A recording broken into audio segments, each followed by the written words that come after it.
ក្រោយទេក៏មិនមែនព្រោះបងនឹកអូនដែរតែស្ដាយពេលវេលាដែលបាត់បង់ឥតន័យបងធ្លាប់បិទបេះដូងមិនអោយអ្នកណាចូលព្រោះគិតថាអូនគឺជាចុងក្រោយ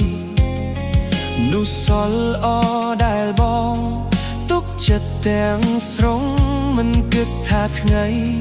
មួយអូននឹងបំផ្លាញវា